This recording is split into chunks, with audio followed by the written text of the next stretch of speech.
What is up, everybody? Today, even though it is 2026, I'm going to be showing off the books I got for Christmas in 2025. So, yeah, today is going to be a Christmas book haul, showing off all the books that I got from friends and family. Yeah, I'm really excited to talk about them. So, let's dive in.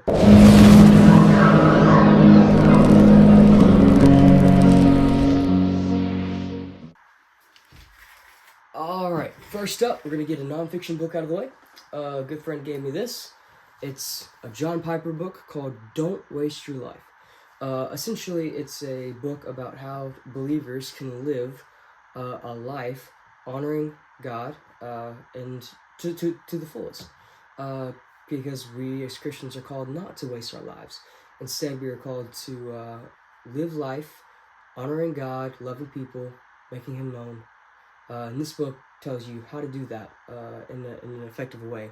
So I'm really excited to read this. I believe it's going to be a wonderful read, really inspiring. I think it's going to teach me a lot. So yeah, I'm really looking forward to this one. Next, we're going to get the two Wingfeather Saga related books out of the way. First, we have A Ranger's Guide to Glipper Forest. It's just a small book. The back says a handbook for exploring and surviving the leafless woodlands in Olives Creek. Wingfeather Saga, I have the rest of the series right here. I don't know if you can see that past this. But, yeah, here we go. So, we have, I don't know if you can see it, On the Edge of the Dark Sea of Darkness, North of Eaton, the Monster in the Hollows, The Warden and the Wolf King, Wingfeather Tales, and Pembroke's Creaturepedia is right there. So this is the next kind of book that Andrew Peterson wrote in the world of Erear. It's about Glipper Forest and the dangerous creatures that are... Well, the Pembroke's Creaturepedia was about the dangerous creatures that are there. This is about just kind of the forest itself, how to survive, locations. I mean, it's got all kinds of stuff. And so it's really cool. I love the world of Erear. It's so just quirky. I mean, Wingfeather was kind of what got me into reading. I picked up the first book and I was like, whoa, like this is awesome. Like I couldn't stop turning the pages. I mean, it was so cool to read. So for me, for what people older than me, their like book that got them into reading was Harry Potter. For me, this the Wingfeather Saga is what got me into reading, so it's very near and dear to my heart. But yeah, The Ranger's Guide to Glipper Forest. It's just a fun little book I can pick up every now and then and just kind of read to learn a little bit more about the world of Erear. Now, the next book from the Wingfeather Saga is The Art of the Wingfeather Saga. This is art from the show. Concept art.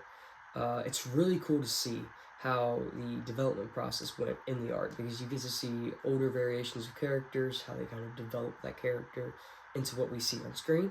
And so it's been really cool to look through this and just see how they developed, taking the pages and the descriptions on the pages and putting them into art form, which would later be put into screen. So it's really cool to see like how all these different mediums came together to really bring this story to life. So, yeah, the Wingfeather Saga art book. I mean, it's pretty cool. It's got, you can see all kinds of stuff. So yeah, it's really neat. I love these art books. I got the not Wingfeather Saga, Legend of Zelda: Creating a Champion down here, which is kind of a similar type of book. It's like an art book with all the concept art and everything. It's just, I really like seeing this because it's inspiring for me, for the books that I write, and really helping me develop cultures and stuff in my world. But I think it's cool to also see just how these other people kind of approach things creatively and how they develop the art. So I'm really excited to look through. I mean, I've looked through this already, but I'm excited to just kind of go to this whenever I need inspiration. All right, up next, Eragon. We have the first book, Eragon. In fact, I got the whole series.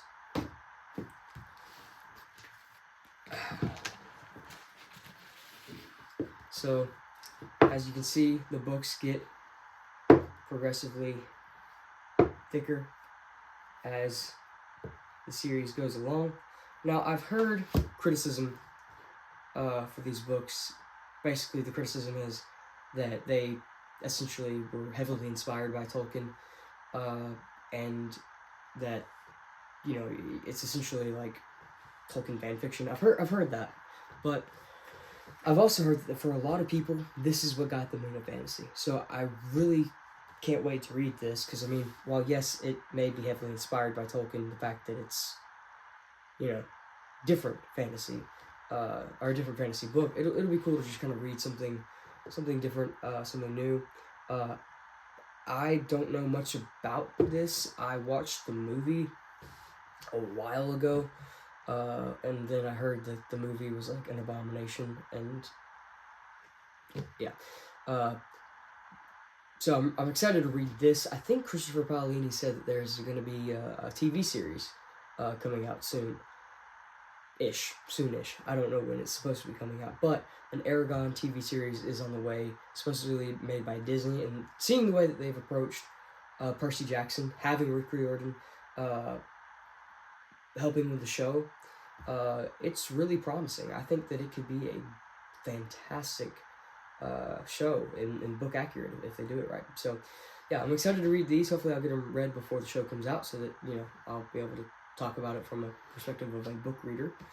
Alright, so we're gonna take a right turn here. We're gonna veer right to a different genre. So we're going from fantasy to sci-fi, specifically Star Wars. I have the Thrawn trilogy.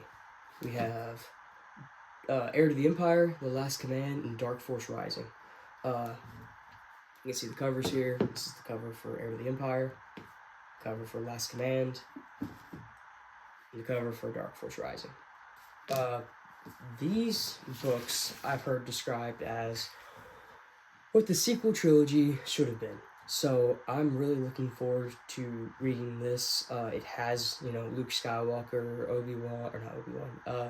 Han Solo, Princess Leia, like all of them. Han Solo and Leia are married, they have kids. So it's this whole thing. Literally what the sequel trilogy should have been. So I'm excited to read this and see what it has to offer. And it even has in the book a timeline of like all the Legends books when Disney decided to throw out the treasure trove, as George would put it, of stories that they had, and they just labeled them all Legends and non-canonical. It has a timeline of all of those. So really, if you hate Disney Star Wars like I do, now they have come out with some good projects, but more of them have been dumpster fires than anything.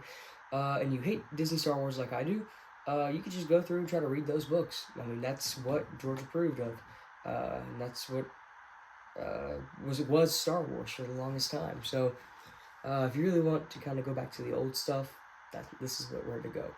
Legends material. So yeah, I'm really looking forward to reading these.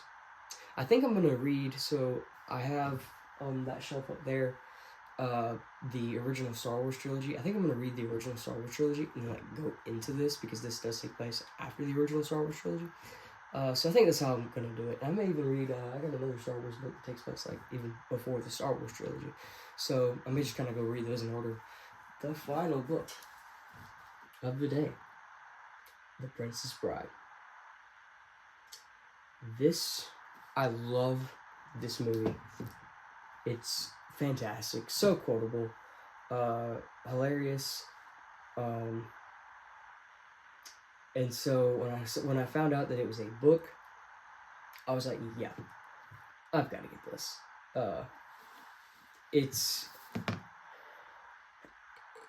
I love, like I said, I love the movie, and the author who wrote this book wrote the screenplay of the movie, so I imagine it's going to be pretty close.